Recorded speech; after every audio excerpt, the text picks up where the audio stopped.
జాను లిరి గత వారం రోజులుగా సోషల్ మీడియాలో ఈమె గురించి, ఈమె రెండో పెళ్లి గురించి వార్తలు పెద్ద ఎత్తున వినిపిస్తున్న విషయం తెలిసిందే.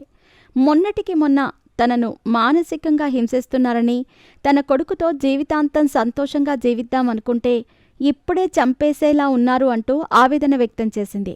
ఇక ఆత్మహత్య చేసుకుంటున్నాను అంటూ వీడియో వదిలి అందరికీ దూరమైన జాను లిరి మరుసటి రోజే సింగర్ దిలీప్ను వివాహం చేసుకోబోతున్నాను అంటూ ప్రకటించింది. అటు సింగర్ దిలీప్ కూడా జానుతో పెళ్లికి సిద్ధంగా ఉన్నానని, ఇకపై ఎవరు ఎన్ని రూమర్స్ సృష్టించినా తనకు నో ప్రాబ్లం అంటూ దిలీప్ తెలిపాడు.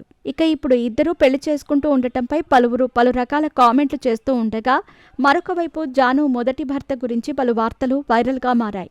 దీంతో తాజాగా ఆయన ఒక మీడియా ఛానల్కి ఇచ్చిన ఇంటర్వ్యూలో అసలు విషయాన్ని బయటపెట్టి జాను లిరి గుట్టు రట్టు చేశారు. నిజానికి జాను తన పెళ్లి ప్రకటన ఎప్పుడైతే చేసిందో, ఈమె మొదటి భర్త డాన్సర్ టోనీ కిక్ గురించి కూడా చర్చ మొదలైంది.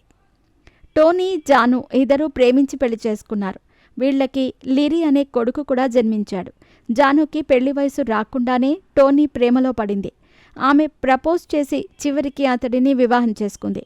వివాహం తర్వాత ఇద్దరూ కలిసి పలు షోలలో పాల్గొన్నారు. కలిసి డాన్స్ చేసేవాళ్లు, పాటలు కూడా పాడేవారు.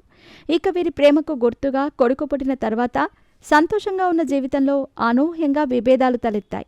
అలా కొడుకు పుట్టిన 4 ఏళ్ల తర్వాత టోనీతో విభేదాలు కారణంగా ఆమె విడిపోయింది. అప్పటి నుంచి ఒంటరిగానే ఉంటున్న జాను ఇప్పుడు ఫోక్ సింగర్ను వివాహం చేసుకోబోతోంది. ఇప్పుడు ఈ క్రమంలోనే టోనీ గురించి వార్తలు వస్తూ ఉండగా టోనీ మాట్లాడుతూ, ఎప్పుడైతే నా జీవితంలో బ్రేకప్ అయ్యిందో అప్పుడే ఆ టోనీ చనిపోయాడు. చచ్చి బ్రతికిన టోనీ ఇలా ఉన్నాడు అంటే అది నా స్నేహితుల వల్లే అంటూ భావోద్వేగానికి గురయ్యాడు టోనీ.